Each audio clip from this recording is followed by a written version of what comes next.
علیکم ورحمۃ اللہ وبرکاتہ۔ نحمدہ ونصلی علی رسولہ الکریم، اما بعد فاعوذ باللہ من الشیطان الرجیم، بسم اللہ الرحمن الرحیم۔ سمر کیمپ کا آج ہماری یہ 7ویں کلاس ہے، تو سب سے پہلے ہمارا حفظ کا پیریڈ، تلاوت قرآن کا پیریڈ ہوتا ہے۔ سورۃ الماعون ہم نے کل یاد کر لی، آج آپ نے سنا بھی دی، تو اب ہم سورۃ القریش کی تلاوت کرتے ہیں۔ تو پڑھتے ہیں۔ سورۃ القریش یہ مکیہ ہے، یعنی کہ ہجرت سے پہلے یہ نازل ہوئی۔ اس کی 4 آیات ہیں، دبا دو تھوڑا سا۔ اس کی 4 آیات ہیں اور 1 رکوع ہے، تو میرے ساتھ پڑھیے گا۔ اعوذ باللہ من الشیطان الرجیم،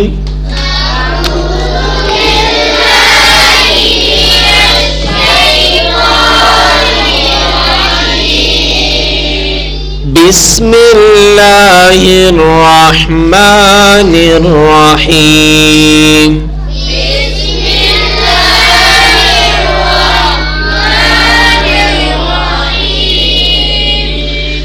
لإيلاف قريش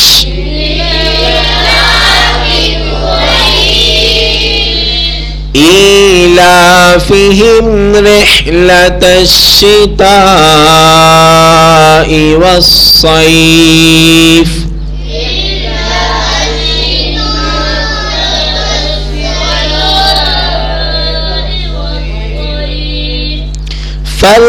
فَلْيَعْبُدُوا رَبَّ هَذَا الْبَيْتِ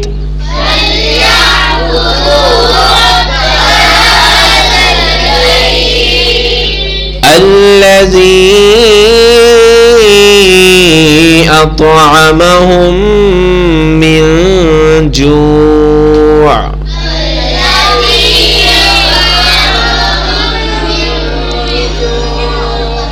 وآمنهم من خوف۔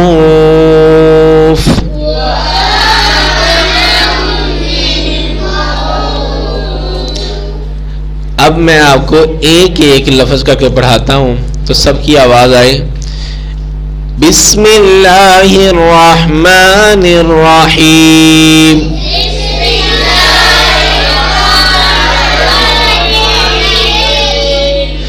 لإيلاف قريش إيلافهم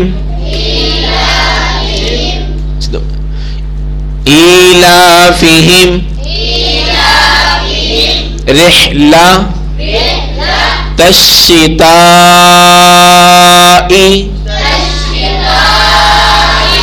بلند آواز سے پڑھیں، الشتاء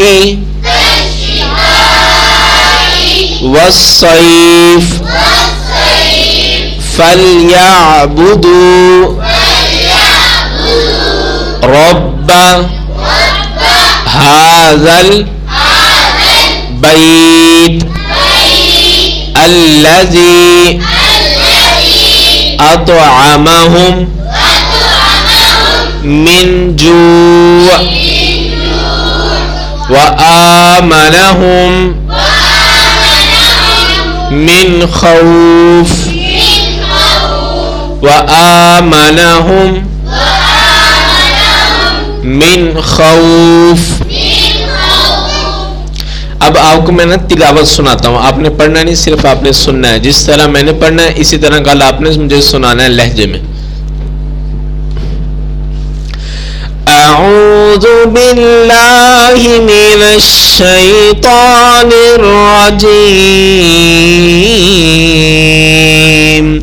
بسم اللہ الرحمن الرحیم، لإيلاف قريش إيلافهم رحلة الشتاء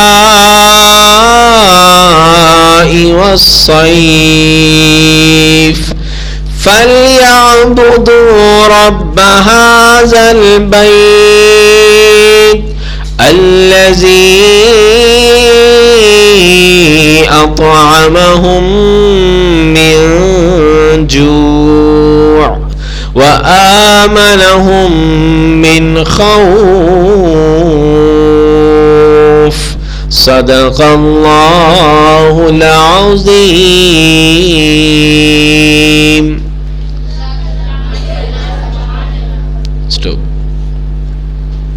بسم اللہ الرحمن الرحیم. حفظ کے بعد ہماری دوسرا جو ہمارا پیریڈ ہے یہ احادیث کا ہے. تو آج جو ہم نے حدیث پڑھنی ہے اس کا عنوان ہے بے رحم رحمت سے محروم. بے رحم رحمت سے محروم. نبی کریم صلی اللہ علیہ وسلم نے فرمایا، صحیح بخاری کے اندر یہ روایت موجود ہے، 5997 نمبر، 5997 نمبر میں ساتھ پڑھے، من لا یرحم لا یرحم، من لا یرحم ولا یرحم، من لا یرحم لا یرحم، من لا یرحم لا یرحم. یاد ہوگی؟ من لا یرحم لا یرحم، ادھر زبر ہے ادھر پیش ہے، یرحم یرحم، باقی سیم ہے، من لا یرحم لا یرحم. ترجمہ جو کسی پر رحم نہیں کرتا اس پر رحم نہیں کیا جاتا. جو کسی پر رحم نہیں کرتا اس پر رحم نہیں کیا جاتا. نبی کریم صلی اللہ علیہ وسلم نے فرمایا، ایک دوسرے پر آپ نے ان کا خیال رکھنا ہے، ایک دوسرے پر رحم کرنا ہے.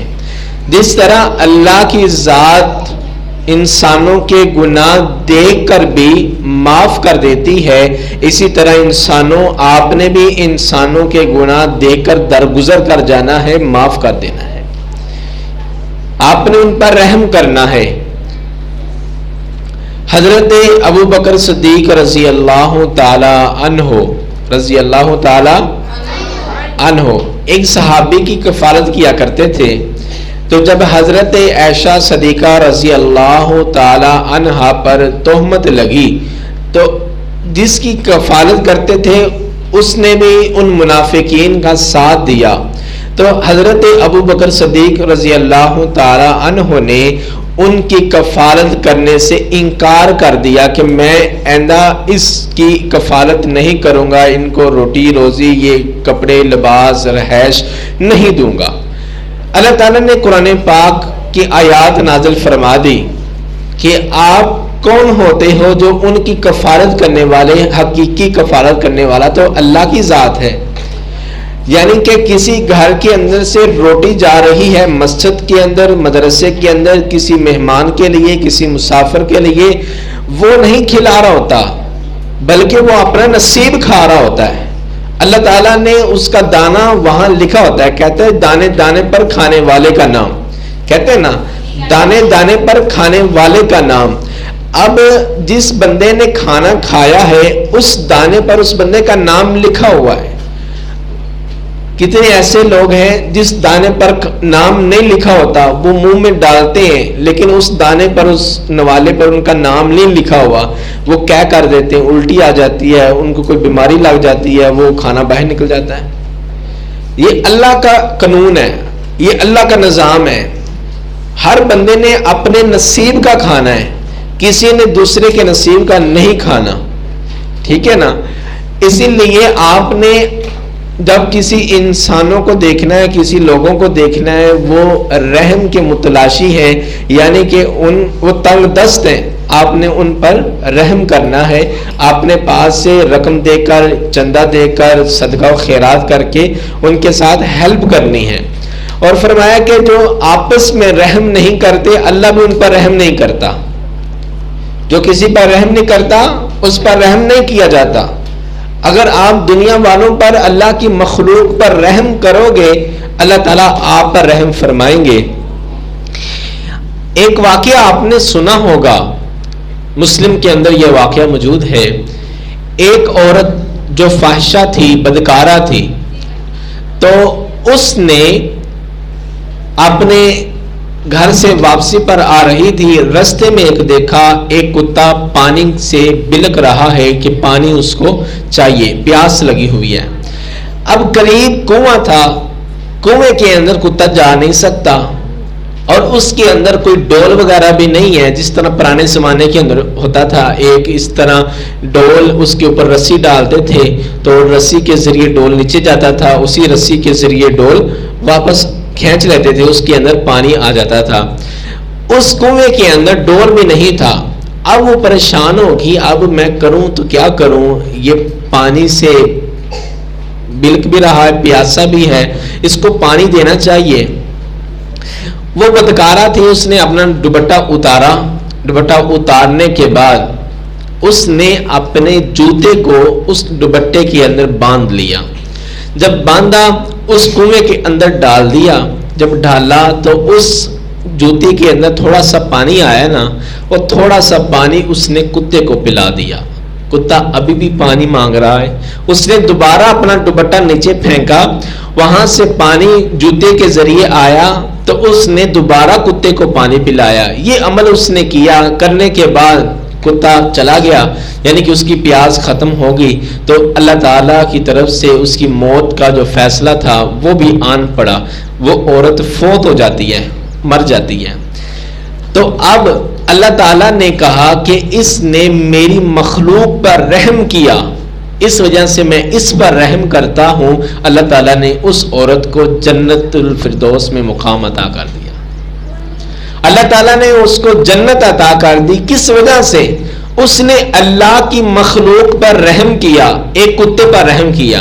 اب اگر دیکھا جائے، بدکارہ عورت کی کمائی بھی حرام ہے، اس کا دوپٹہ حرام کا تھا، اس کی جوتی بھی حرام کی تھی، اور جوتی انسان کی سب سے نیچے والی حصے کی لباس، یعنی پاؤں کا لباس ہے جوتا، وہ بھی گندی جوتی، لباس وہ بھی اس کا حرام کا، جوتی وہ بھی اس کی حرام کی، اور خود بھی بدکارہ، نمازی نہیں، پرہیزگار نہیں، اور اس نے وہ پانی سے نکال کر ایک کام کیا، رحم کرتے ہوئے اللہ کی مخلوق پر رحم کیا، اس کتے کو پانی پلایا، اور کتا سارے جانوروں میں سے حقیر، کسی کو گالی دیتے ہیں کتے کی گالی دے دیتے ہیں، گدھے کی گالی دیتے ہیں، تو وہ کتا بھی حقیر، جانور بھی حقیر۔ اللہ تعالیٰ اس عورت نے اس کتے پر رحم کرتے ہوئے اس کو پانی پلایا، اللہ تعالیٰ نے اس کو جنت عطا کر دی۔ اگر آج کا بندہ، نیک بندہ، قرآن پڑھنے والا بندہ، لا الہ الا اللہ محمد رسول اللہ پڑھنے والا بندہ، نمازی بندہ، اگر ان بچوں پر، اگر آپ پر، اگر اسی طرح مساجد کے اندر، مدرسے کے اندر بچوں پر خرچ کرتا ہے، پانی پلاتا ہے، واٹر کولر لگواتا ہے، جامع شریف بنواتا ہے، آپ کے لیے ضیافت کا انتظام کرتا ہے، فرمایا کہ اللہ تعالیٰ اس کو بھی جنت سے محروم نہیں رکھیں گے، کیونکہ ادھر ایک بدکارہ عورت ہے، اس کی کمائی بھی حرام، جوتا بھی حرام، اس نے جس کو پانی پلایا وہ جانور وہ بھی ناپاک ہے، ادھر آپ تو پاک ہو، ان کی کمائی جو آپ پر خرچ کرتے ہیں ان کی کمائی بھی پاک، کیا اللہ تعالیٰ ان کو جنت نہ عطا کرے گا؟ کرے گا۔ اس وجہ سے کسی کو پانی پلانا یہ بھی صدقہ ہے، اس کا خیال کیا کرو۔ کتنی گرمی کا موسم ہے، اگر آپ کے دروازے پر فقیر آتا ہے، آپ اس کو 5-10 روپے دیتے ہو، اس کے ساتھ اس کو پانی بھی پوچھ لیا کرو، پتہ نہیں کتنے کب کا وہ چلا ہوا ہے، ہر محلے کے اندر جا رہا ہے، پیسے لوگ دے دیتے ہیں، اس کو روٹی تو کھلا دیتے ہیں لیکن پانی نہیں پوچھتے۔ کبھی آپ نے پوچھا پانی پوچھا کرو، اتنی پیاس ہوتی ہے، آپ خود شربت پیتے ہو، اس کو سادہ پانی بھی نہیں پوچھ سکتے، ٹھنڈا پانی بھی نہیں پوچھ سکتے۔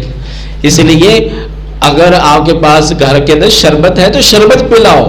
اگر پانی، نبی پاک نے فرمایا جو اپنے لیے پسند کرتے ہو وہی دوسروں کے لیے پسند کرو.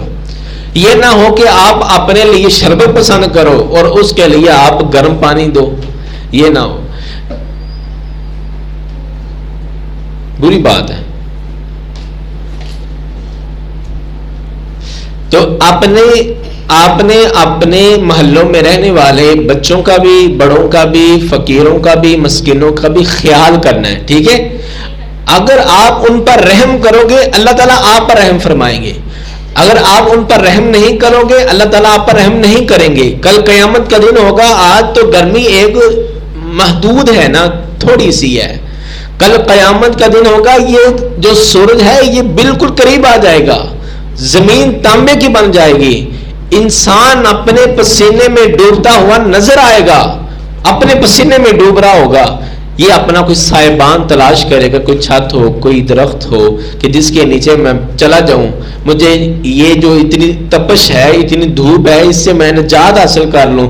کوئی نہ ملے گا، صرف ایک اللہ کے عرش کا سایہ ہوگا. اللہ تعالیٰ فرماتے ہیں جو دنیا کے اندر رہ کر انسان نیک بنتا ہے، اپنی جوانی کو نیک کاموں میں لگاتا ہے، فرمایا کہ صدقہ و خیرات کرتا ہے. 7 نشانیاں بتائی. صدقہ و خیرات کرتا ہے اور ایسا صدقہ کرتا ہے ایک ہاتھ دیتا ہے دوسرے ہاتھ کو پتہ نہیں لگتا. فرمایا کل قیامت کا دن ہوگا، ایسے بندے کو اللہ تعالیٰ عرش کا سایہ نصیب فرمائیں گے. تو اپنے لیے دنیا بھی اچھی بناؤ اور آخرت بھی اچھی بناؤ. آخرت کا سوچ کر اعمال کرو. کیا یہ میرے کرنے سے مجھے اجر ملے گا یا گناہ ملے گا؟ یہ کرنے سے مجھے اللہ کی خوشنودی ملے گی یا اللہ کی ناراضگی ملے گی؟ یہ کرنے سے اللہ خوش ہوں گے، اللہ کی رضا حاصل ہوگی یا اللہ کا غضب نازل ہوگا؟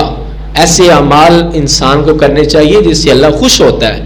ایسے اعمال سے انسانوں کو دور رہنا چاہیے جس سے شیطان خوش ہوتا ہے. ہم نے اللہ کو خوش کرنا ہے کہ شیطان کو خوش کرنا ہے؟ اللہ کو خوش کرنا ہے. تو اللہ کو خوش کرنے کے لیے اللہ کی بات ماننی پڑے گی. اللہ تعالیٰ نے نبی کریم صلی اللہ علیہ وسلم کے ذریعے بیان کیا، من لا یرحم لا یرحم، جو کسی پر رحم نہیں کرتا اس پر بھی رحم نہیں کیا جاتا. کل قیامت کا دن ہوگا، اللہ تعالیٰ ایسے بندے پر رحم نہیں کریں گے جو دنیا میں انسانوں پر رحم نہیں کرتا. اللہ تعالیٰ کو ایسے بندے کی ضرورت نہیں جس کے دل کے اندر احساس ہی کوئی نہیں.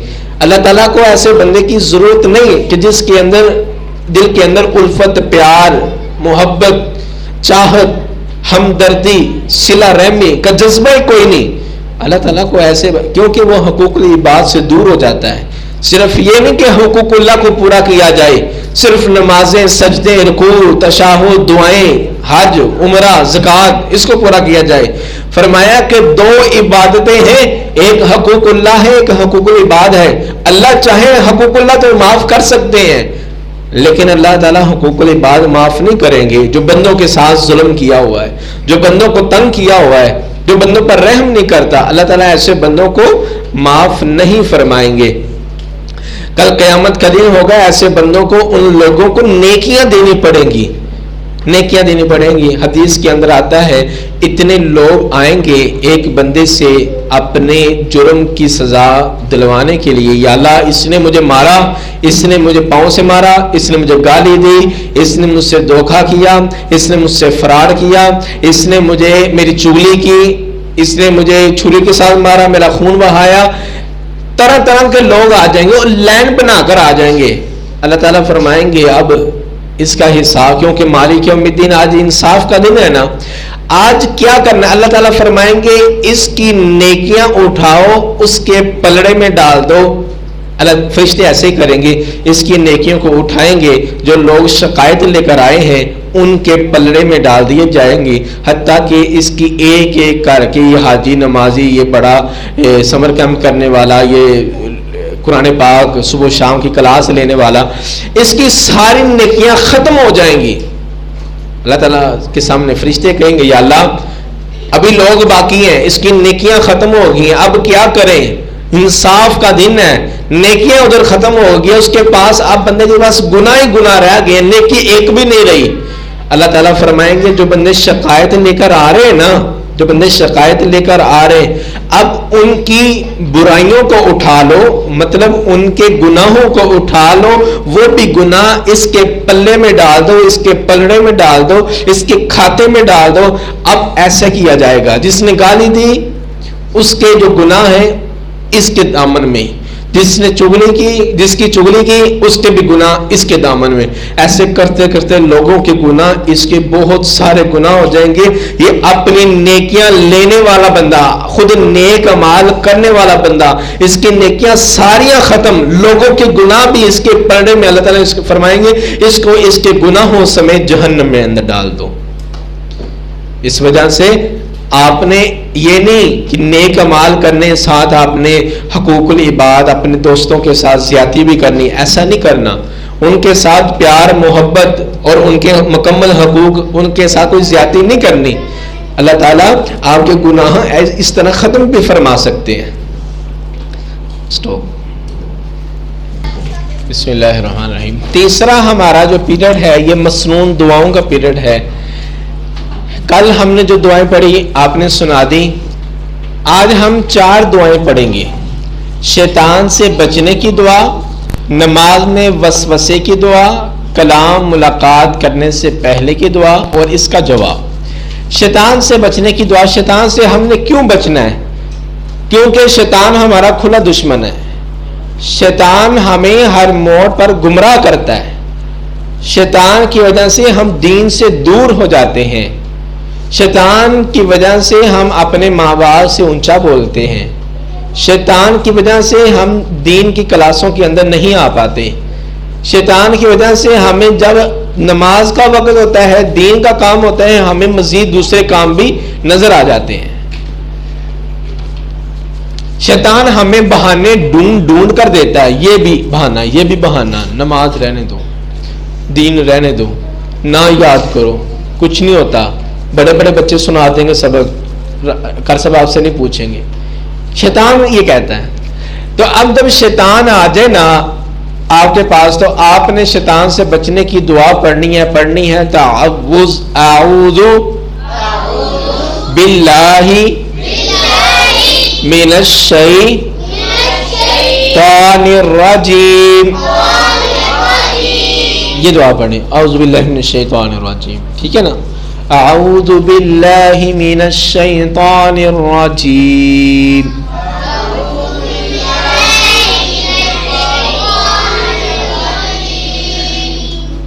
دعا نمبر 2، نماز میں وسوسے کی دعا۔ نماز تو آپ کو پتہ ہے جو اللہ کی ہم عبادت کرتے ہیں اس حالت کو کہتے ہیں نماز۔ ایک دن کے اندر 5 نمازیں ہیں، فجر، ظہر، عصر، مغرب، عشاء، پھر اس کی سنتے، پھر نوافل۔ نماز کی حالت کے اندر وسوسے کا مطلب ہے دوسرے خیالات، وسوسوں کا مطلب ہے کہ دوسرے معاملات انسان کے ذہن میں آ جانا۔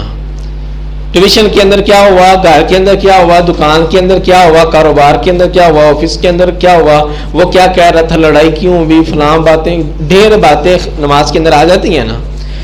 اب اس نماز کی حالت کے اندر ہم نے کیا دعا پڑھنی ہے جس سے جو شیطان ہماری نماز کے اندر آ گیا، ہمیں وسوسے ڈال رہا ہے، تو اس سے ہم کیسے بچ سکتے ہیں؟ نبی کریم صلی اللہ علیہ وسلم نے فرمایا نماز کے اندر وسوسے ڈالنے والا شیطان، اس کا نام ہے خنزب۔ کیا نام ہے؟ خنزب اس کا نام ہے۔ تو جب نماز کے اندر وسوسے آ جائیں، آپ نے یہ پڑھنا ہے اعوذ باللہ من خنزب، من خنزب۔ جب آپ نے یہ دعا پڑھنی ہے نا، لکھ دوں اعوذ باللہ، وہ تو آپ کو آتا ہے من خنزب، ہاں جی اسی مسلم میں آیا، دیکھیں اسی طرح الفاظ من خنزب، آپ نے یہ الفاظ پڑھنے ہیں۔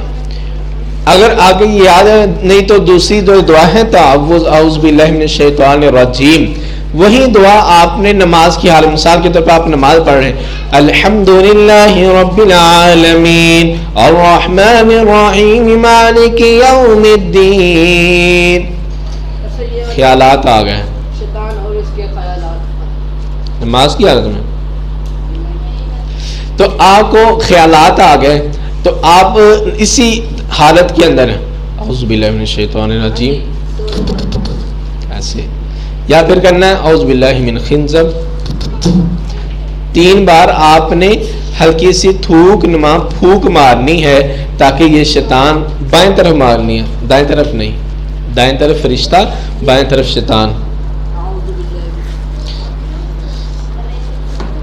حصن مسلم کے اندر جو یہ چھوٹے حصن مسلم ہے، اس کا صفحہ نمبر 100 ہے، نماز اور قرآن پڑھتے وقت وسوسے آنے کی دعا درج ذیل 3 مرتبہ پڑھ کر بائیں جانب تھوک دے۔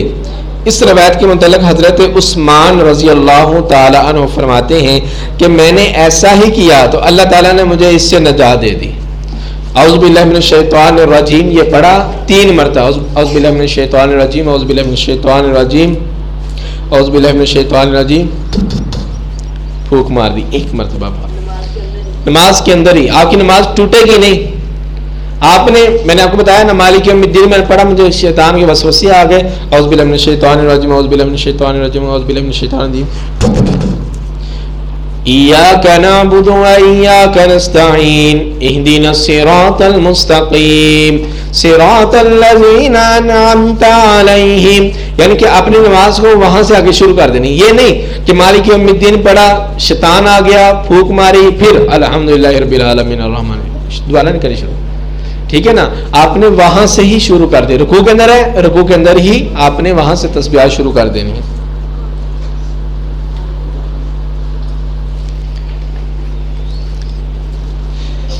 یہ دوسری دعا بھی آپ کو یاد ہوگی نا، طریقہ کار بھی پتہ چل گیا۔ اب ہماری یہ تیسری دعا، کلام ملاقات کرنے سے پہلے کی دعا۔ کلام مطلب ہے گفتگو کرنا، کسی سے بات چیت کرنا، کسی سے ہم کلام ہونا، اس کو کہتے ہیں کلام۔ ملاقات، کسی سے آپ نے ملاقات کی، آپ کسی کو ملنے کے لیے گئے، آپ گھر کے اندر گئے، مسجد میں آئے، بیٹھے ہوئے کوئی بندہ دوسرے اوپر سے آتا ہے، یعنی کہ آپ نے ملاقات کی نا، تو اس حالت کے اندر بھی دعا پڑھتے ہیں، اور دعا یہ سلامتی کی دعا ہے، میرے ساتھ پڑھیے گا، آپ کو آتی ہے سب کو۔ السلام علیکم ورحمۃ اللہ وبرکاتہ، یہ آپ نے دعا پڑھی۔ نبی کریم صلی اللہ علیہ وسلم نے بیان کیا کہ جو بندہ السلام علیکم ورحمۃ اللہ وبرکاتہ یہ دعا پڑھتا ہے، اللہ تعالیٰ اس دوسرے بندے پر بھی اور اس بندے پر بھی سلامتی بھی، رحمت بھی اور برکت بھی نازل فرماتے ہیں۔ اور دوسرا اجر یہ ہے کہ السلام علیکم کہنے پر اللہ تعالیٰ اس بندے کو 10 نیکیاں عطا فرماتے ہیں۔ السلام علیکم ورحمۃ اللہ کہنے پر اللہ تعالیٰ اس بندے کو 20 نیکیاں عطا فرماتے ہیں۔ السلام علیکم ورحمۃ اللہ وبرکاتہ کہنے پر اللہ تعالیٰ اس بندے کو 30 نیکیاں عطا فرماتے ہیں۔ اب کچھ لوگ اس سے بھی زیادہ الفاظ بنائے بیٹھے ہیں، کیا پڑھتے ہیں؟ السلام علیکم ورحمۃ اللہ وبرکاتہ جنت الحلال و جہنم حرامی، آگے بھی بولنا شروع کر دیتے ہیں۔ نہیں، نبی کریم صلی اللہ علیہ وسلم نے جتنا بتایا اتنا عمل کرو۔ اب نبی پاک نے فرمایا کہ ایک رکعت کے اندر 2 سجدے کرنے ہیں، کوئی 3 سجدے کر دے اس کی نماز پوری ہو سکتی ہے؟ نہیں ہوگی۔ اسی طرح نبی کریم صلی اللہ علیہ وسلم نے فرمایا کہ ایک رکعت کے اندر آپ نے 1 رکوع کرنا ہے، کوئی 2 رکوع کر لے کہ تو مجھے اجر زیادہ ملے، مجھے انعام زیادہ ملے، فرمایا کہ اس کو یہ پورا اجر مل سکتا ہے؟ نہیں، جتنا نبی پاک نے بتایا اتنا ہی عمل کرنا چاہیے۔ السلام علیکم ورحمۃ اللہ وبرکاتہ اتنے ہی الفاظ پڑھنے چاہیے۔ اگر آپ اپنے گھر کے اندر گئے ہیں، سب سے پہلے آپ کا جملہ یہی ہونا چاہیے، آپ نے دعا پڑھ کے گھر کے اندر داخل ہو گئے، بسم اللہ ولجنا و بسم اللہ خرجنا وعلی ربنا توکلنا، آپ نے گھر کے اندر داخل ہوئے تو سب سے پہلے آپ نے اپنے گھر والوں کو سلام بلانا ہے، السلام علیکم ورحمۃ اللہ وبرکاتہ۔ اور اگر آپ اسی طرح گھر سے باہر نکلتے ہیں تو سلام بلا کر نکلیں۔ نبی کریم صلی اللہ علیہ وسلم نے فرمایا اس گھر سے کبھی رزق کم نہیں ہوتا کہ جس گھر میں آنے جانے پر سلام بلایا جاتا ہے۔ جس گھر کے اندر سلام بلایا جاتا ہے، اس گھر کے اندر رزق کم نہیں ہوتا. اور آج کل ہمارا جو مین مسئلہ ہے، لڑائیوں کا جو مین مسئلہ ہے وہ اسی بات پر ہے کہ پیسے نہیں پورے آتے، تنخواہ نہیں پوری آتی، بچے روتے رہتے ہیں، بچوں کا کام یہ فلاں، یہ اسی بات میں لڑائی ہوتی ہے. نبی پاک نے فرمایا کہ گھر جاؤ سلام لے کر جاؤ نا. جب آپ سلامتی کی دعا کرو گے، میرے پورے گھر والوں پر سلامتی ہو. والدین بھی یہ چاہتے ہیں کہ میرے گھر والوں پر، میرے بچوں پر سلامتی نازل ہو، برکت نازل ہو، رحمت نازل ہو. تو بچے بھی یہ چاہتے ہیں میرے والدین، میرے بہن بھائیوں پر سلامتی نازل ہو. تو پھر دعا بھی دیا کرو. ایسے نہیں کہ دروازہ کھولا منہ اٹھا کے سیدھا جانا شروع کر، ایسے نہیں کرنا. دروازہ کھولو، دعا پڑھو گھر جانے کی، داخل ہونے کی، پھر اپنے پورے گھر والوں کو سلام بولو. اگر آپ کی آواز کمروں تک نہیں جاتی، آپ کا کام ہے سلام بلانا. السلام علیکم ورحمۃ اللہ وبرکاتہ آپ نے گھر میں داخل ہوتے ہی کیا دینا ہے. ہاں اگر کمروں کے اندر بیٹھے ہیں پھر کمرے کے اندر جانا ہے. اگر آپ نے، میں نے آپ کو بتایا تھا، اجازت لے کر جانا ہے. چاہے آپ کے ماں باپ بیٹھے ہوئے ہیں، چاہے آپ کے بہن بھائی بیٹھے ہوئے ہیں، دروازہ پر نوک کرو. اس کے بعد آپ جب وہ اجازت دے دیں اس کے بعد آپ نے جانا ہے. پھر آپ نے دروازہ کھول کر پھر ان کو کیا بولنا ہے؟ السلام علیکم ورحمۃ اللہ وبرکاتہ. سلام کو عام کرو. صحابہ کرام فرماتے ہیں کہ ہم سلام اتنا کیا کرتے تھے، ہم دو ساتھی رستے میں جا رہے ہیں، درمیان میں ایک پتھر آ گیا، ایک صحابی اس طرف ہو گیا، ایک صحابی اس طرف ہو گیا. جب دوبارہ آگے جا کر ملے ہم پھر دوبارہ السلام علیکم ورحمۃ اللہ وبرکاتہ کہتے ہیں. یعنی کہ ایک پتھر آ جانے کی وجہ سے پھر دوبارہ سلامتی کی دعا. حضرت عمر رضی اللہ تعالی عنہ اپنے گھر کے اندر تھے.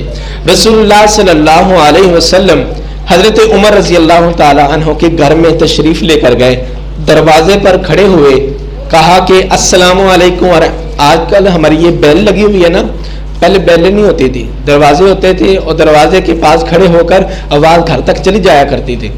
نبی پاک نے فرمایا السلام علیکم ورحمۃ اللہ وبرکاتہ. یہ سلام کیا. یہ سلام کا مطلب ایک دعا دینا بھی ہے اور دوسرا اجازت طلب کرنا بھی ہے.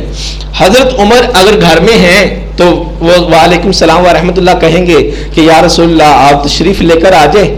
تو نبی پاک نے یہ سلام کہا تو حضرت عمر رضی اللہ تعالیٰ عنہ کے دل میں خیال آیا نبی پاک کی کوئی بھی دعا رد نہیں کی جاتی. نبی پاک میرے لیے دعا کر رہے ہیں، میں چاہتا ہوں یہ دعا نبی پاک میرے لیے دوبارہ کریں.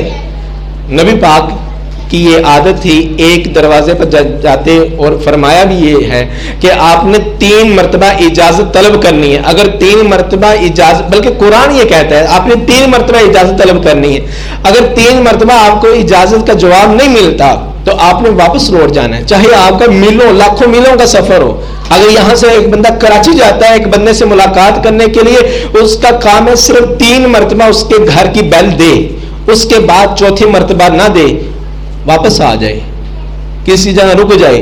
فرمایا کہ آپ نے جب اس طرح کال کرنی نا، موبائل فون پر کال کرنی، 3 سے زیادہ مرتبہ کال بھی نہیں کرنی. وہ بھی آپ ایک اجازت لے رہے ہو نا، بیل ہو رہی ہے، وہ بندہ مصروف ہے، واش روم کے اندر ہے، وہ بندہ نماز پڑھ رہا ہے، آپ پیچھے سے بیلیں فون کرتے جا رہے ہو، فون کرتے جا رہے ہو. وہ بندہ اپنے واش روم کے اندر پریشان ہے. نبی پاک نے اس واش روم کرنے والے مسجد نبوی کے اندر بیٹھے ہوئے اس بندے کو آقا نے پریشان نہیں کیا. آپ اپنے بھائی کو پریشان کر رہے ہو، ماموں کو پریشان کر رہے ہو، خالوں کو پریشان کر رہے ہو، ایسا نہیں کرنا. فرمایا کہ آپ نے صرف 3 مرتبہ آپ نے فون کرنا ہے، 3 مرتبہ سے زیادہ بار نہیں کرنا. ہاں اب اس کو پتہ چل گیا نا، جب موبائل کھولے گا اس کو پتہ چل جائے گا نا یہ کسی کی کال آئی ہے، وہ بیک کال کرے گا. اگر اس کے پاس بیلنس نہ بھی ہو، ایک ہلکی سی کال کر کے یا میسج کر دے گا یا آپ کو مس کال کر دے گا، ایسا ہو جائے گا نا. لیکن آپ نے 3 مرتبہ سے زیادہ نہ سلام کرنا ہے، نہ اجازت طلب کرنی ہے، اور نہ ہی آپ نے فون کرنا ہے. اور جب آپ نے گھر کے اندر جانا ہے سب سے پہلی کلام اور دعا کیا ہے؟ السلام علیکم ورحمۃ اللہ وبرکاتہ. یہ آپ نے دعا ضرور بلانی ہے. اور اس کا جواب، چوتھی ہماری دعا اور اس کا جواب وعلیکم السلام ورحمۃ اللہ وبرکاتہ. نبی کریم صلی اللہ علیہ وسلم نے فرمایا کوئی آپ کو تحفہ دینا، اس کو اس کا بدلہ اچھا دو. یعنی کہ تحفہ ایک بندے نے 10 روپے دیے، اب یہ نہیں کہ آپ نے واپس جب آپ نے لٹانے ہیں اس 10 روپے دینے ہیں، 20 روپے دینے ہیں. بڑے تو ہیں وہ جانتے ہیں جب کسی کے گھر میں جاتے ہیں ان کے بچوں کو عیدی دیتے ہیں نا، عیدی دیتے ہیں، 100 روپے دیتے ہیں. تو وہ گھر والے اس کے بچوں کو 100 روپے نہیں دیتے, وہ 150 روپے دیتے ہیں, 200 روپے دیتے ہیں, بڑھا کر دیتے ہیں. اسی طرح وہ نندرا جمع ہوتا ہے نا, 1000 روپے دے دیا, 5000 روپے دے دیا, اب وہ اگلے جب اس کی شادی ہو گئی, اس کے گھر والوں کی شادی ہو گئی, کسی کے بیٹے کی شادی ہو گئی, وہ 5000 روپے نہیں دیتا بلکہ 6000 دیتا ہے, 7000 دیتا ہے. یہ تحفے کے طور پر اگر آپ نے کسی کو دینا ہے برابر نہیں لٹانا چاہیے, زیادہ بڑھا کر دینا چاہیے. اسی طرح فرمایا کہ السلام علیکم ورحمۃ اللہ وبرکاتہ, یہ آپ دوسرے کو ایک تحفہ دے رہے ہو. اگر آپ کو بلانے والا السلام علیکم کہتا ہے, آپ کا حق بنتا ہے السلام علیکم ورحمۃ اللہ جواب دو, تحفہ مزید اچھا ہو گیا نا. اگر کہنے والا کہتا ہے السلام علیکم ورحمۃ اللہ, آپ کا حق بنتا ہے مزید اچھا تحفہ دو, وعلیکم السلام ورحمۃ اللہ وبرکاتہ. اگر کہنے والا یہ کہتا ہے السلام علیکم ورحمۃ اللہ وبرکاتہ, یہ 3 جملے اکٹھے بول دیتا ہے, آپ کا حق یہی ہے کہ 3 جملے مکمل کر کے سنت کو پورا کیا جائے. وعلیکم السلام ورحمۃ اللہ وبرکاتہ. اس کے آگے مزید جملے بڑھانے کی ضرورت نہیں. جنت الحلالی و جہنم حرامی, رزق حلالی, یہ نہیں. جتنے رسول اللہ صلی اللہ علیہ وسلم نے بتائے اتنے تک کرنا. یہ دعائیں آپ کو سمجھ آ گئی؟ شیطان سے بچنے کی دعا اعوذ باللہ من الشیطان الرجیم. اور اسی طرح نماز میں وسوسے آ جائیں, شیطان آ جائے, آپ کو دنیا کے خیالات ڈال دیتا ہے, اس وقت بھی آپ نے 3 مرتبہ اعوذ باللہ من الشیطان الرجیم یہ پڑھ کر آپ نے بائیں جانب تھوک دینا ہے. ہلکا سا تھوکنا ہے, زیادہ تھوک بھی نہ ہے. اور اسی طرح کلام ملاقات کرنے سے پہلے کی دعا السلام علیکم ورحمۃ اللہ وبرکاتہ, اور اس کے جواب میں وعلیکم السلام ورحمۃ اللہ وبرکاتہ. سٹوپ. تیسرا کلمہ تمجید, اس کا مطلب ہے بزرگی والا. یہ الفاظ حدیث کے اندر نہیں آتے, بلکہ آگے والے جو الفاظ ہیں وہ رسول اللہ صلی اللہ علیہ وسلم کی بعض احادیث سے ملتے ہیں, تو اس کو اکٹھا کر دیا گیا ہے. 2-3 احادیث کو اکٹھا کر کے یہ تمام جملے بنتے ہیں. سبحان اللہ والحمد للہ ولا الہ الا اللہ واللہ اکبر ولا حول ولا قوت الا باللہ. یہاں تک یہ ہے تیسرا کلمہ. سبحان اللہ والحمد للہ ولا الہ الا اللہ واللہ اکبر ولا حول ولا قوت الا باللہ. رسول اللہ صلی اللہ علیہ وسلم صحابہ کو فرماتے ہیں کہ میں آپ کو جنت کے خزانوں میں سے ایک خزانہ نہ بتاؤں؟ صحابہ کرام فرماتے ہیں یا رسول اللہ بتائیے. فرمایا کہ لا حول ولا قوت, جنت کے خزانوں میں سے ایک خزانہ ہے. فرمایا کہ جو بندہ یہ پڑھتا ہے اللہ تعالیٰ اس کو جنت میں بہت ساری نعمتوں سے نوازتے ہیں. ہم نے حضرت ابراہیم علیہ السلام نے فرمایا اے میرے پیارے بیٹے حضرت محمد صلی اللہ علیہ وسلم, کیونکہ جب معراج میں گئے تھے حضرت ابراہیم علیہ السلام بڑے ہیں, ان کے آل اولاد میں آتے ہیں. حضرت اسماعیل علیہ السلام کی لڑی میں سے آتے ہیں رسول اللہ صلی اللہ علیہ وسلم. فرمایا کہ اے میرے پیارے بیٹے حضرت محمد صلی اللہ علیہ وسلم, آپ تمام انبیاء کرام کے سردار ہیں, آپ کی امت سب سے عظیم امت ہے. اپنی امت کو یہ کہنا کہ آپ کے دادا حضرت ابراہیم علیہ السلام نے کہا ہے کہ جنت اللہ کی بڑی ویران ہے, اس ویران جنت کو آپ نے بھرنا ہے. فرمایا کہ جنت تو بڑی خوبصورت ہے. فرمایا کہ یہ خوبصورت آپ کی امت نے اپنے لیے کرنا ہے. فرمایا کہ وہ کیسے؟ کہا سبحان اللہ پڑھو گے جنت کے اندر درخت لگ جائے گا, الحمدللہ پڑھو گے جنت کے اندر درخت لگ جائے گا, اللہ اکبر پڑھو گے جنت کے اندر درخت لگ جائے گا. اور اسی طرح یہ جو وظیفے ہیں ایک ایک پڑھنے پر اللہ تعالیٰ جنت کے اندر نعمتوں کو رکھتے جاتے ہیں. جس طرح انسان اپنی تنخواہ اپنے کاروبار کرتا ہے, کچھ پیسوں کی کمیٹی بھی ڈال لیتا ہے, کمیٹی جمع ہوتی رہتی ہے, 1-2 سال چلی 5-6 لاکھ جمع ہو گیا. اب اس نے 5-6 لاکھ پکڑا اور اپنے مکان پر لگا دیا, اس کا گھر بن گیا نا. اسی طرح انسان کو فرمایا کہ نمازیں پڑھنی ہے، روزہ رکھنا ہے، صدقہ خیرات کرنا ہے، زکوٰۃ دینی ہے، سبحان اللہ الحمدللہ اللہ اکبر، یہ ذکر و اذکار کرتے رہنا ہے۔ آپ کی جو جنت ویران پڑی ہوئی ہے نا، اس ویران جنت کے اندر آپ نے اسی طرح محل تعمیر کرنے ہیں، اسی طرح آپ نے 12 رکعتیں سنتے موقع پڑھ کر جنت کے اندر محل بنانے ہیں، سبحان اللہ پڑھ کر جنت کے اندر درخت لگانے ہیں، یہ آپ نے خود لگانے ہیں اپنی جنت کے لیے۔ جو بندہ یہ پڑھتا ہے اللہ تعالیٰ اس کو جنت کے خزانوں میں سے خزانہ عطا کرتے ہیں۔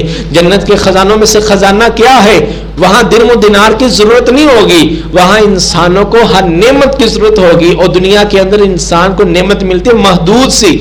ہر ایک انسان کہتا ہے ایک نعمت ملی اب دوسری نعمت ملے، تیسری نعمت ملی اب چوتھی ملے، چوتھی ملی پانچویں ملے، دوسرے کی تمنا کرتا ہے۔ اللہ تعالیٰ فرماتا ہے نیک مال دنیا کے اندر اتنے کر جاؤ کہ جنت کے اندر جو میں نعمتیں دینی ہے اس کے اندر کوئی انسان کے لیے کمی پیشی نہیں ہوگی، اتنی وافر نعمتیں ہوں گی، انسان دھنگ رہ جائے گا۔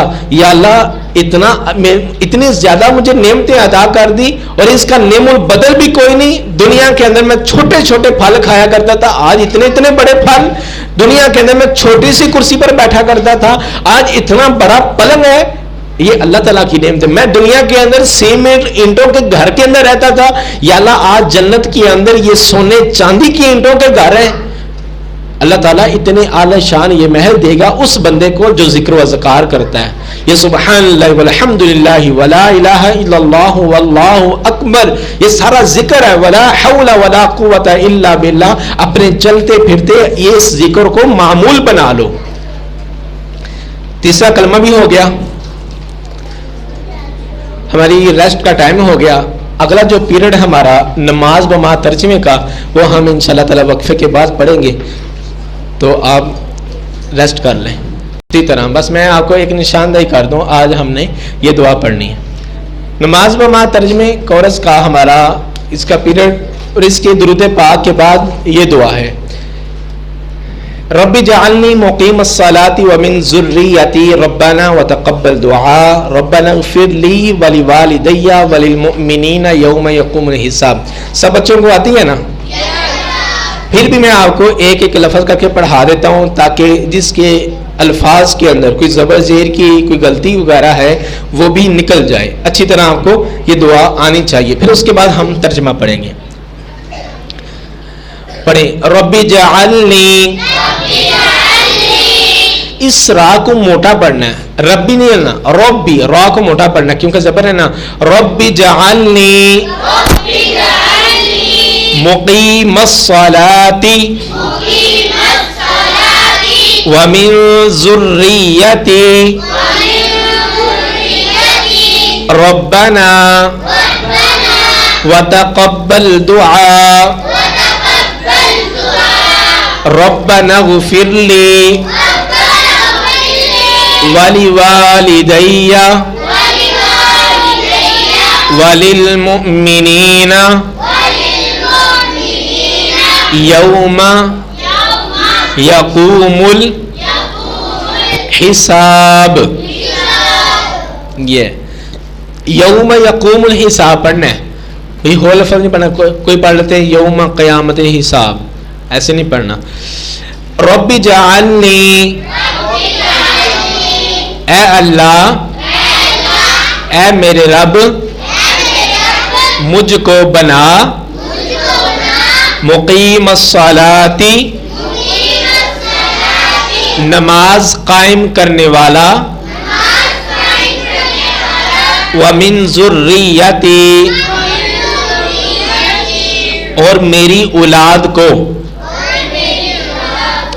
ربنا، اے میرے رب، وتقبل دعا، میری دعا قبول فرما۔ اگر آپ کے پاس نورانی کہتا ہے نا یہ والا جو ہم سے ملا ہے، تو اس کے پہلے پیج پر پہلا جو گتا ہے نا، اس پہ یہاں لکھا ہوا ہے درود کے بعد کی دعا، یہی دعا لکھی ہوئی ہے۔ یہاں پر بھی آپ دیکھ سکتے ہیں، اگر آپ نے دیکھنی نہیں تو زبانی تو آپ کو یاد ہی ہے۔ اس کی دوسری آیت قرآن پاک کے اندر بھی آتا ہے، ربنا اغفر لی،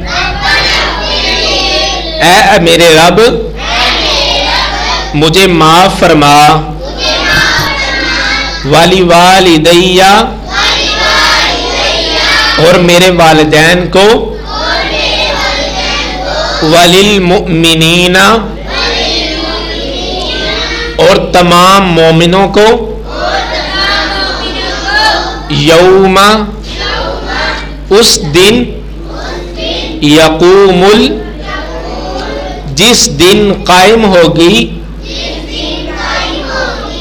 الحساب قیامت، جس دن آئے گا حساب کا دن، یہ بھی ترجمہ ہے۔ اب حساب کب ہونا ہے؟ قیامت کے دن ہونا ہے۔ یا اللہ قیامت کے دن، حساب والے دن مجھے بھی معاف فرما، میرے والدین کو بھی معاف فرما اور تمام مومنوں کو بھی معاف فرما۔ میں نے آپ کو بتایا تھا نا کہ ایک بندے کے لیے اگر ہم دعا کرتے ہیں تو کتنی نیکیاں ملتی ہیں؟ ایک نیکی ملتی ہے۔ حدیث کے اندر میں بتایا تھا جب ہم نے پڑھا تھا السلام علینا وعلی عباد اللہ الصالحین، کسی ایک کے لیے دعا کرے تو کتنی نیکی ملتی ہے؟ ایک نیکیاں ملتی ہیں۔ ادھر ہم نے کہا ربنا اغفر لی، اپنے لیے دعا کی، ولی والدیہ، والدین کتنے ہوتے ہیں؟ دو، تو دو نیکیاں مزید ملی۔ وللمؤمنین اور مومنوں کے لیے، مومن کتنے لوگ ہیں؟ بہت زیادہ لوگ ہیں، ہر علاقے کے اندر لوگ ہیں، ہر جگہ لوگ ہیں مومن۔ فرمایا کہ سب کے لیے اگر ہم دعا کرتے ہیں، اگر 1 کروڑ مومن پوری دنیا کے اندر ہو، اس سے بھی زیادہ ہے، تو اللہ تعالیٰ اس یہ دعا کرنے کی وجہ سے اس بندے کو 1 کروڑ نیکیاں عطا فرماتے ہیں۔ وللمؤمنین، اتنا لفظ بولنے سے اپنے لیے نبی کریم صلی اللہ علیہ وسلم فرماتے ہیں کہ جو بندہ کسی دوسرے کے لیے دعا کرتا ہے، کسی دوسرے کے لیے، اپنے بھائی کے لیے دعا کرتا ہے، والدین کے لیے دعا کرتا ہے، اپنے دوستوں کے لیے دعا کرتا ہے، اللہ سے دعا کرتا ہے، اللہ تعالیٰ فرماتے ہیں کہ فرشتوں یہ دعا اس کے حق میں بھی لکھ لو اور اس بندے کے حق میں بھی لکھ لو، میں یہ دعا اس بندے کے لیے بھی قبول کرتا ہوں اور جس کے لیے یہ دعا کر رہا ہے اس بندے کے لیے بھی قبول کرتا ہوں۔ مثال کے طور پر ہم اگر اپنے دوستوں کے لیے دعا کرتے ہیں، یا اللہ اس کو کامیاب کر دے، اس کو پریشانیوں سے بچا لے، اس کے کاروبار کا مسئلہ یا اللہ اس کو وافر رزق عطا فرما، اللہ تعالیٰ فرماتے ہیں یا اللہ تعالیٰ فرماتے ہیں میں نے جس بندے کے لیے اس نے دعا کی ہے نا، میں نے اس کو رزق بھی دے دیا، اس کو شفا بھی دے دی، اس کو تندرستی بھی عطا کر دی، اس کے لیے آسانیاں بھی پیدا کر دیا۔ یہ ساری دعائیں اس کے لیے بھی ہیں، اس نے اپنے لیے مانگا نہیں ہے۔ اللہ تعالیٰ فرماتے ہیں میں اس کو بھی شفائیں عطا کر دیتا ہوں، اس کو بھی میں اجر عظیم عطا کر دیتا ہوں، اس پر بھی میں اپنی رحمت نازل فرما دیتا ہوں۔ اس لیے دوسروں کے لیے دعا کیا کرو۔ جو بندہ دوسروں کے لیے دعا کرتا ہے اللہ تعالیٰ اس کے دل کو صاف کر دیتا ہے۔ دل صاف ہوگا تو دوسروں کے لیے دعا کرے گا نا۔ اپنی تنہائیوں کے اندر بیٹھ کر وہ انسان کتنی قسمت والے ہوتے ہیں کہ جو اپنی تنہائیوں کے اندر بیٹھ کر اپنے رب سے ہاتھ اٹھائے ہوتے ہیں تو ان دوسروں کے لیے دعا کرتے ہیں۔ وہ دوسرے لوگ کتنی قسمت والے ہوتے ہیں، اس لیے اپنے آپ کو بھی قسمت والا بناؤ۔ لوگ اچھے لوگوں کے لیے دعا کرتے ہیں، برے لوگوں کے لیے دعا نہیں کرتے۔ اگر آپ ایک اپنے دوست کو تنگ کرتے ہو، مارتے بھی ہو، ان کے گھر میں شکایت بھی لے کر جاتے ہو، کیا وہ آپ کے لیے دعا کرے گا؟ نہیں کرے گا نا۔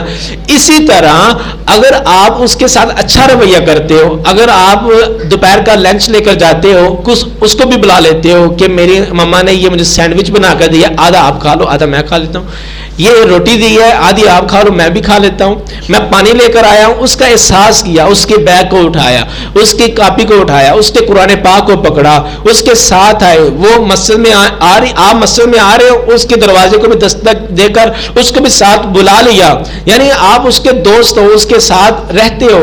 جب وہ اپنے گھر میں ہوگی، اپنے گھر میں ہوگا، اللہ کے سامنے نماز پڑھے گی، دعا کرے گی، وہ صرف اپنے لیے دعا نہیں کرے گی، اپنے لیے دعا نہیں کرے گا بلکہ آپ کے لیے بھی دعا کرے گا۔ یا اللہ وہ میرا اتنا خیال کرنے والا، یا اللہ اس کو بھی پوزیشن عطا فرما، اس کو بھی کامیاب بنا کر، سب جو سبق سنے اس کو بھی آ جائے، وہ اس کو بھی اس سمر کیمپ کے اندر پوزیشن عطا فرما، اس کو بھی سرٹیفکیٹ مل جائے، اس کو بھی پاس فرما۔ وہ دوسرے اس طرح دعائیں کرتے ہیں۔ اپنے آپ کو دعا دینے والا اور دعا لینے والا بناؤ، شکایت لینے والا اور شکایت دینے والا نہ بناؤ۔ بات سمجھا گی؟ اپنے آپ کو دعا لینے والا یا دعا دینے والا بناؤ، شکایت لینے والا یا شکایت دینے والا نہ بناؤ۔ شکایت لینے والا مراد کیا ہے کہ آپ بڑے ہو تو تربیت اپنی بچوں کی اس انداز سے کرو کہ آپ کے گھر میں شکایت نہ جائے. آپ بڑے بہن بھائی ہو, اپنے چھوٹے بہن بھائیوں کی اس طرح تربیت کرو.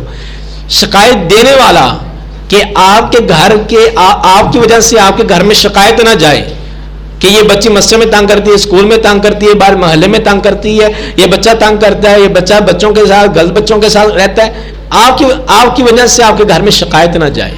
خاص کر جو بچے ادھر بیٹھے ہیں نا, آپ کی شکایت گھر نہیں جانی چاہیے.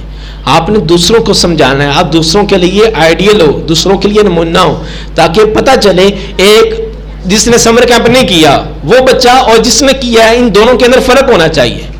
جس طرح ایک بچہ نمازی ہے ایک بچہ نہیں نمازی, دونوں کا اللہ تعالیٰ اجر برابر دیں گے؟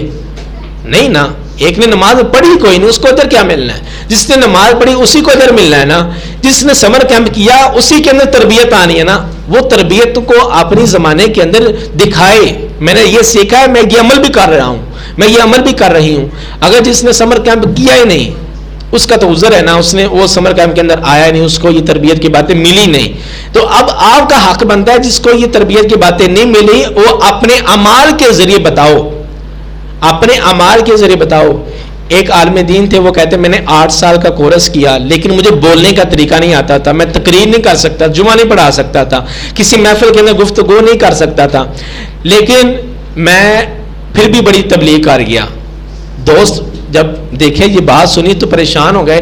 کہا کہ تو جمعہ بھی نہیں پڑھا سکتا, واضح نصیحت بھی نہیں کر سکتا, کسی مجلس کے اندر بیٹھ کر بات چیت بھی نہیں کر سکتا, تو پھر بھی کیسے تبلیغ کر گیا؟ کہا کہ میں صف اول کا نمازی ہوں, روزانہ قرآن پاک پڑھتا ہوں, میں اپنی زبان سے کبھی گالی نہیں دیتا, میں کبھی وعدہ خلافی نہیں کرتا, کوئی مجھے امانت دے اس کے اندر میں خیانت نہیں کرتا, لوگوں کا احساس کرنے والا ہوں. جب لوگوں نے مجھے دیکھا وہ خود بھی نمازی بن گئے, جب لوگوں نے مجھے قرآن پڑھتے دیکھا وہ خود بھی قرآن پڑھنا شروع کر دیا. ایک بندہ ادھر نماز پڑھتا ہے نا تو دل کے اندر آتا ہے یار وہ نفل پڑھ رہا ہے میں بھی پڑھوں, وہ قرآن پاک پڑھ رہا ہے میں بھی پڑھوں. آپ ادھر سمر کیمپ میں آؤ, آپ کو دیکھنے والے محلے میں کتنے لوگ ہوتے ہیں, کتنے بعد میں بچے آئے, انہوں نے دیکھا نا کہ یہ بچے جاتے ہیں مسجد میں پڑھنے جاتے ہیں, میں بھی جاؤں. یہ ہے اپنے عمل کے ذریعے لوگوں کو دین کی طرف لے کر آؤ. یہ نہ ہو آپ اپنے عمل کے ذریعے لوگوں کو دین سے دور کر دو. اگر آپ کی وجہ سے ایک بندہ دین میں آ گیا, فرمایا آپ کی نجات کے لیے کافی ہے. اگر آپ کی وجہ سے ایک بندہ دین سے دور ہو گیا تو جہنم جانے کے لیے بھی کافی ہے. اپنے آپ کو ایسا بناؤ تاکہ لوگ دین کے قریب آئیں. میں پھر آپ کو دوبارہ دعا پڑھا دیتا ہوں, ترجمہ پڑھتے ہیں. ربی جعلنی, اے میرے رب مجھ کو بنا, مقیم الصلاۃ, نماز قائم کرنے والا, ومن ذریتی, اور میری اولاد کو. یہ جو ہم دعا پڑھتے ہیں نا اس سے اولاد نیک پیدا ہوتی ہے, وہ نیک بنتی ہے, نسل در نسل نیک رہتی ہے. یہ دعا ہمیں پڑھنی چاہیے. اس میں یہ نہیں ہے کہ جو میری اب وقت میں جو 4-5 بچے ہیں یہ میرے نمازی بنے, صرف یہ نہیں. من ذریاتی کا مطلب ہوتا ہے نسل در نسل, یا اللہ میری جب تک میری نسل چلتی رہے یا اللہ میری اولاد کو نمازی رکھنا. یہ ہے. اپنی صرف اپنے لیے نہ سوچا کرو, اپنے آنے والے. نبی کریم صلی اللہ علیہ وسلم فرمایا کہ آپ بھی صحابہ کرام میری امت ہو, ایک ایسے لوگ آئیں گے وہ آپ سے بھی افضل ہوں گے اس اعتبار سے کہ انہوں نے مجھے دیکھا نہیں لیکن پھر بھی میرا کلمہ پڑھنے والے ہوں گے, انہوں نے مجھے دیکھا نہیں پھر بھی اپنی جان قربان کرنے والے ہوں گے. فرمایا کہ نبی پاک نے ہمارے لیے بھی سوچا. صحابہ کرام سارے کے سارے جنگی تھے لیکن نبی پاک رات کو نماز تہجد کے اندر کھڑے ہو کر فرماتے ہیں یا اللہ میری امت کو معاف کر دے, یا اللہ میری امت کو معاف کر دے. صحابہ کرام تو سارے معاف کیے گئے تھے, رضی اللہ عنہم ورضوا عنہ, ان کے لیے تو پیغام آ گیا تھا. یہ امت کے لیے کس لیے معافی مانگ رہے ہیں؟ یہ ہمارے لیے معافی مانگ رہے تھے. آقا نے ہمیں دیکھا نہیں لیکن پھر بھی ہم سے اتنا پیار کرتے ہیں. فرمایا کہ آپ نے صرف اپنے لیے دعا نہیں کرنی, اپنے بڑوں کے لیے بھی دعا کرنی ہے. آگے والی والدیہ, والدین صرف حقیقی ماں باپ نہیں بلکہ دادا دادی نانا نانی بھی آتے ہیں, اس کے پردادا پردادی بھی آتے ہیں, اس کے نانا کے اوپر والے رشتہ دار بھی آتے ہیں. صرف اپنے لیے دعا نہ کیا کرو, مزید دعا کو وسیع کیا کرو تاکہ آپ کو مزید اجر ملے. ومن ذریتی، اور میری اولاد کو نماز قائم کرنے والا بنا.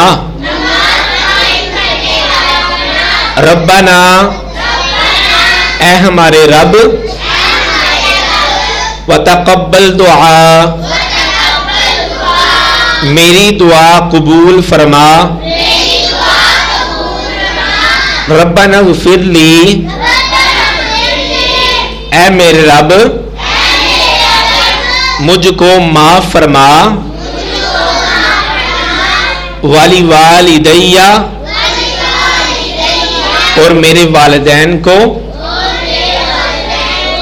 وللمؤمنین، اور تمام مومنوں کو. یوم، اس دن. یقوم الحساب، جب حساب قائم ہوگا.